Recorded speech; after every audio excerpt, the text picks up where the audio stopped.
everyone, and welcome to this HVG coffee afternoon.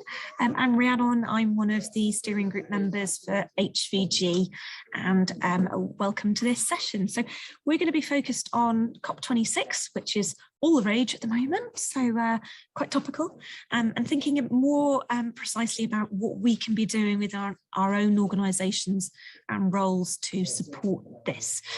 So if you could keep yourselves on mute for the time being, we've got a couple of presentations for you to start with, and then we're going to have some time for dialogue in some breakout rooms, and we'll aim to finish by 4 o'clock. As always, if you've got any questions or comments, please pop them in the chat. I'll be monitoring that as we go along, so please feel able to join in the conversation that way if you'd rather. So I'm going to hand over to my colleague Vanessa, who's Vice Chair of HVG, who's going to introduce our topic today. Thanks, Rhiannon. I'm sure many of us have been aware of thinking more green in our activities, both at work and home. This is not a new thing. Many of us have been doing this for a number of years, recycling, turning the lights off, making our gardens a little bit more wildlife friendly, and the aspirations of a paperless office. But the focus has probably been heightened due to the 2021 United Nations Climate Change Conference in Glasgow. A number of pledges have been made to become carbon neutral, and the UK, prior to the conference, announced an ambitious new climate target to aim for at least 68% reduction in greenhouse gas emissions by the end of the decade compared to 1990 levels. So if your organisations haven't already begun to make changes or announced their pledge, then I'm sure it won't be long before they do.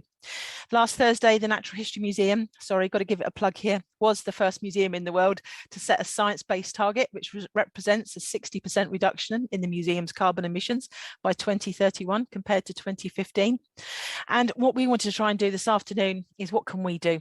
It is likely that our organisations may set the plans, but we have a great opportunity to support our organisations in identifying how we can educate our volunteers, and as we all know, how they can educate us, as well as those they come to contact with, which in turn can lead to development of programs and activities we offer to the public. In volunteer management, nothing is more powerful than sharing and learning from each other. HVG's byline is helping you to unlock the power of volunteering.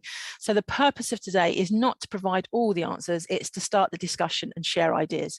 We'll be sharing some case studies and give you the opportunity to discuss with each other next steps, what ideas you may have, and what some of the barriers and challenges we might face in trying to actually achieve this. Over the coming months, we will update our resources section on the website and look to share more of your case studies with others, so please do send them in. But the key thing is we can do it together. So to kick today's session off, we wanted to share a quick straw poll with you to see how you were thinking right now. So I'm going to hand you back to Rhiannon. Thanks, Rhiannon.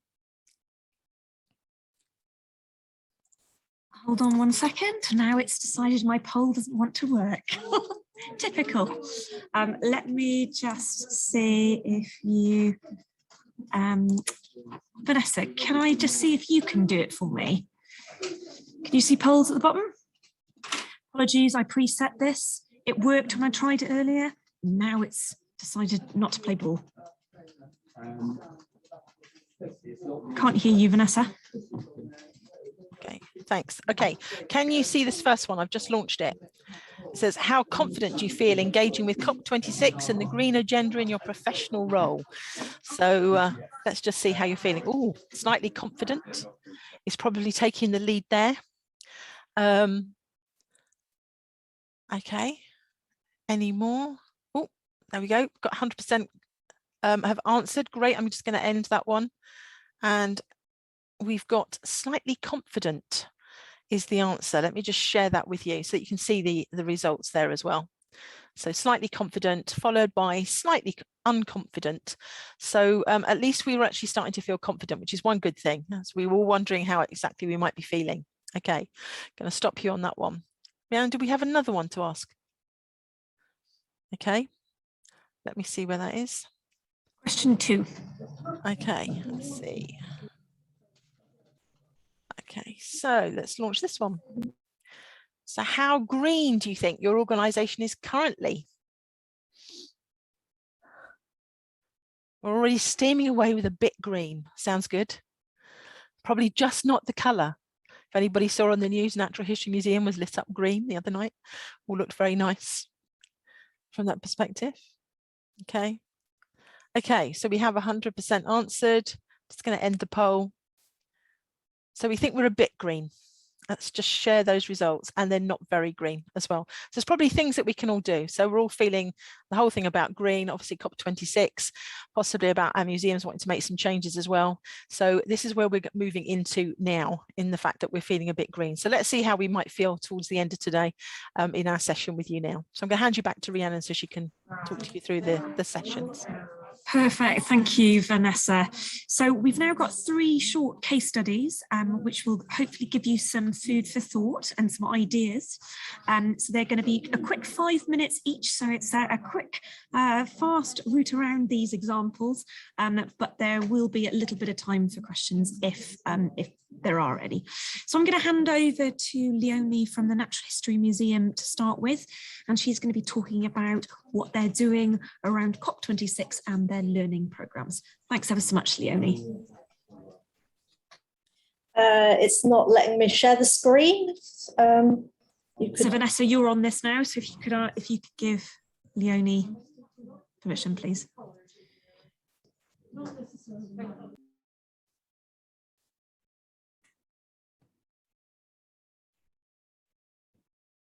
Need to come off mute, otherwise I can't change anything for some crazy reason. Sorry, Leonie, bear with me.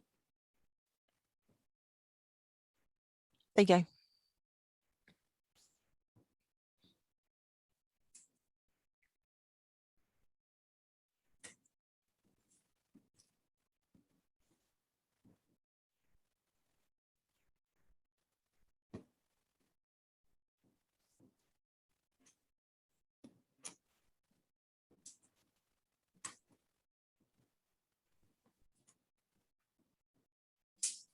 Okay, hopefully you can see the screen. Fabulous, thumbs up, brilliant. Okay, so I've got 5 minutes, so I'm going to whiz through this. We did a Kids in Museums Climate Change Takeover Day. They kind of wanted a climate change theme. They introduced the date for COP26. We did ours a little bit early, eager beavers that we were. We did it during the half-term holiday, so on that last Friday, just before COP began. In 2020, the Natural History Museum declared a planetary emergency. Our vision is of a future where both people and planet thrive, and our mission is to create advocates for the planet.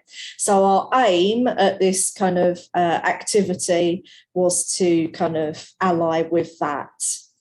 We want to engage the widest possible audience to create those advocates for the planet.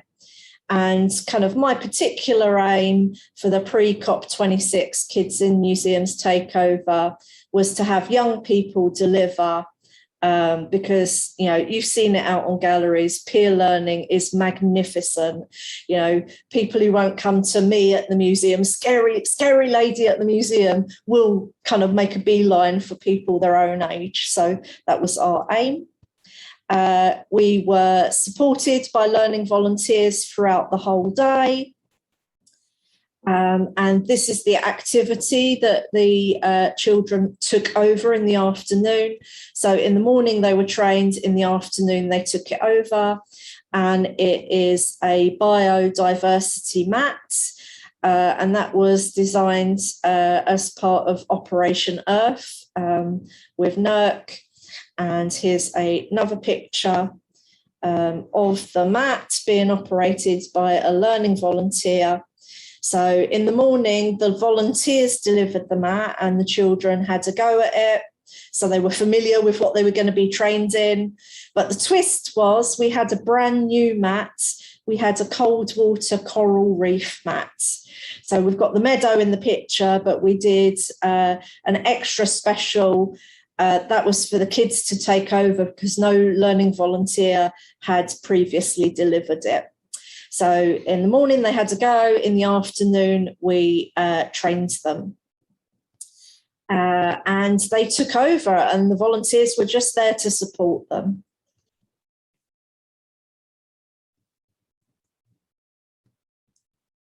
Okay, it's not, yeah. So this is one of our takeover volunteers taking over the mats, perusing the sheet. It's a spotters sheet, and we're looking at biodiversity and how biodiversity may change if climate change has an effect. And it's all about ecological monitoring. And so the kids become scientists and do their own monitoring. We are giving out sheets, as you can see there, but they're double-sided. And so they can take it away and do it in a park or garden. And I encourage them, and so do the volunteers, to draw a line down and do one in different seasons for comparison. So it's all about citizen science. So this is one of our takeover children being supported by a volunteer. And it was quite busy because it was half term, so it's quite hard for picture taking. Very popular.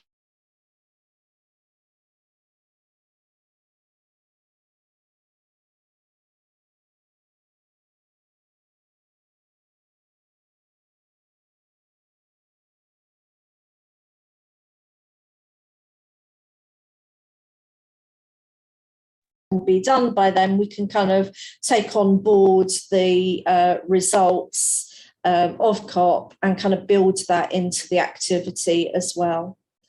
And we've already got volunteers signed up who want to help on that. So lessons learned, I think, to make the takeover children more visible, uniforms would be good. So we'll be looking into that for future ventures. And so just thanks to, so if you wanted to get hold of the mats, Operation Earth and NERC lend them out, so you can hire them, or there's PDFs on there for you to print them yourselves. And for the cold water coral reef mat, Atlas and Dynamic Earth have a PDF available on the website for printing. And yeah, just thanks, like everyone worked together to make this a really special day for the kids. And our pioneers, our young takeover crew, looks like they'll be back in the museum soon again. So that's my 5 minutes done, I'm sure. So thank you very much. And feel free to pop any questions in the chat. Thank you so much, Leonie. That's brilliant. If you want to stop sharing your screen when you can, what we'll do is we'll go straight through to the next talk. And then if there are any questions, pop them in the chat and we'll see if we've got time to answer them. And I'm sure Leonie will scribe some as well for you. So I'm going to hand over to Ben from Barnsley Museums, who's going to introduce the Bee's Knees Award. Thank you ever so much, Ben. Thanks, Rhiannon. Hi, everyone. Yeah, I'm Ben. I'm the volunteer coordinator for Barnsley Museum, as Rhiannon mentioned. And yes, the Bee's Knees Champion Award. Say that fast a few times and see how you get on with it. We were really delighted we won this last year now. It must be. The year has blurred into one, hasn't it? And this award is all about demonstrating that a place has championed pollinators and bees and supporting that in that environment. So we won this award for our work at Cannon Hall, which is our kind of small stately home that we look after on behalf of Barnsley Council. The reason why I'm going to highlight this is that it was actually volunteers that really led on the work that eventually allowed us to submit and win the Bees Needs Champion Award. So like many of you, we support student placements. And it was a student that led on this project. So she got involved with our project manager and she developed costings, sessions, planned out what needed to be planted and where it could be planted on site, finding an appropriate location. She then led other volunteers to do planting sessions, to take photographs for social media and to raise awareness about the work we were doing in creating a wildflower area in Cannon Hall. And she helped our project manager in terms of planning messaging that could go out to the public around why this was important and why we were doing it. as I say, that allowed her then to lead sessions. Everything got planted. A few months down the line, we were then able to see the results of that, and we put ourselves forward for this award. And as I say, if anyone's thinking about it, the Bees Needs Award, I'll pop a link in the chat. It is really quite easy to apply for, but it also gives you a great way to kind of demonstrate why it's so important to get involved in things that are about kind of green spaces and improving environments, because you can actually get that accolade and that advocacy amongst your organisation. I know in Barnsley Council it's opened up a few doors for us, and we're now involved in the sustainability forum of the council, looking at how we can move the green agenda a little bit forward across Barnsley Museum and more widely with our partners. And the other thing I was going to touch on as well, another example of something we've been involved in, is tiny forests. I don't know who's heard of tiny forests, but it's a concept where you basically plant a lot of trees very tightly together, about 600 trees in total. And because they're so tightly packed together, it encourages a more rapid growth, which increases carbon capture a lot more quickly. As a heritage organisation, we got involved in this and looked at where our heritage green spaces might be able to accommodate a tiny forest, and we were very lucky that we did plant one, which involves community engagement. We've got people monitoring that forest now for us, and are feeding back on its impacts and how it is helping the local area. And it is leading to us planning to plant another one, working with some other parts of the council in some of our parks and gardens across the borough. So yeah, Barnsley is turning into its own forest, is where we're going with that. We're part of the 10,000 trees planting initiative as well, which will feed into that as well. And then finally, I just wanted to highlight the other thing that we're doing, and I think maybe everyone could potentially take a look at. So even if you don't feel like you've got a green space to use, we are still creating an environmental action plan for our service. So we did have one anyway, as part of some funding that we had previously. But obviously, in light of recent kind of events and let's say with COP26, we realised it really needs to be more robust, and it needs to be doing more, and we need to be taking bolder steps in that plan. So that's currently being rewritten, and we are working with, I say, other parts of the council and partners to create an action plan that's really, hopefully, a lot bolder and a lot kind of, as I say, we've all written action plans that have gone on shelves and then never looked at again. This should be something we can use regularly and feed to our staff and our volunteers about how we're going to change our organisation and take it forward. So yeah, those are the three things I wanted to highlight, really, was kind of examples of how students and volunteering can get involved in this activity, and you can create projects that they can really get hands-on with and learn about. Similar with tiny forests, a little bit of infrastructure, but actually once it gets going, it is about communities and about people involved with that and monitoring it. And then yeah, from an organisational perspective, as an organisational perspective, an action plan is something we can probably all create, even if it's just a side of A4 with kind of the beginnings of what you want to do. That is something that we can apply to all of our organisations, even if you don't feel like you've got those obvious green spaces to be in. And that's me. I think I'm possibly under 5 minutes, which is surprising. Fab, thank you so much, Ben. We're going to skip straight to our last speaker. Apologies if you can hear noise in the background. We've got our Christmas volunteers in the office wrapping gifts for Santa. So it's all rather exciting here at London Zoo. But I'm going to hand over to Sylvia, again from Natural History Museum. We're going to move from one green space to another, and Sylvia is going to talk about the nature garden. Thanks ever so much. Can I just check that you can see my presentation, not like the notes view? Great. So I've got two monitors and I always did it slightly differently. We can see the notes view at the minute, so you might want to you can see the notes? Yes, yes. Let's swap them around. How about that? Yeah? Great. Brilliant. So yeah, so I work in the wildlife garden at the Natural History Museum. This is a little overhead view of the garden.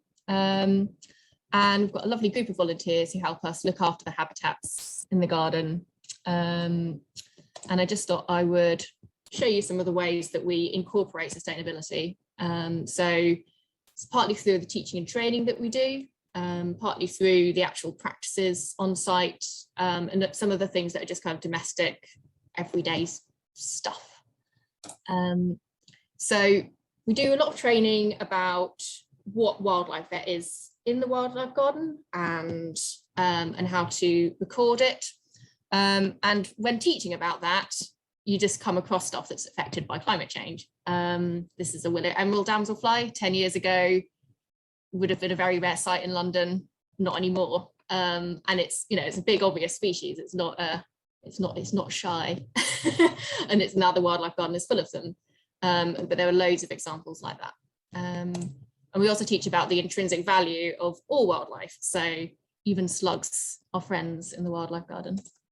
And fungi also comes into our wildlife teaching a lot, because fungi is just so important with decomposition and nutrient cycling and sequestering carbon. And talking of nutrient cycling, compost bins.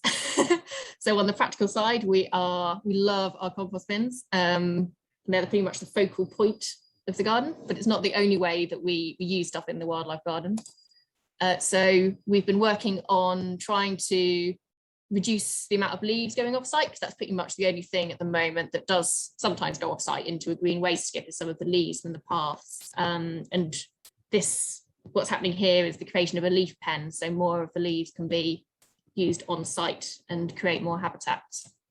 And we also use any dead wood that we produce from cutting trees back around the garden to create more habitat.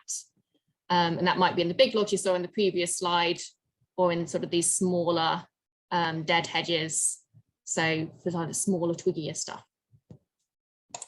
And sometimes it can be kind of going back towards traditional techniques. So we needed to make a boat for maintaining our ponds on site. And we decided we're not going to use plastic. We'd go back to the old ways and build a coracle out of willow, which is obviously much more renewable.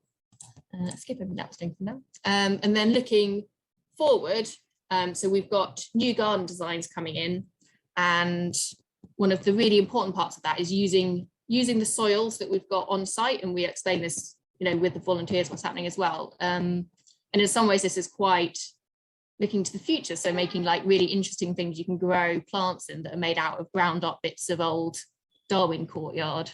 So that's a kind of very future looking way of being sustainable.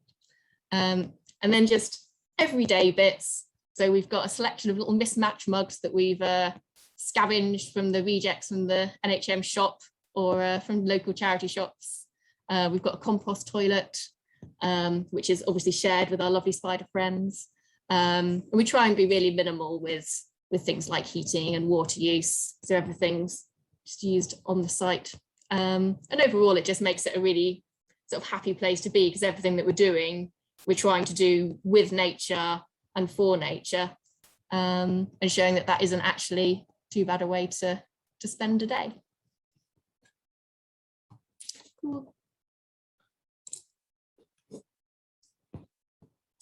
Lovely, thank you very much, Sylvia. There a few of the links have gone into the chat. So a few of you've asked for some of the links related to the talk, so they've gone in. So please do check those out. Does anyone have any questions before we move on to the breakout room part of the session? If you do, you can use your electronic hand. No. Okay, well, hopefully that means your brains are whirring with enthusiasm. I'm going to stop recording in a moment, and I'm going to hand over to Vanessa, who's going to introduce the breakout rooms.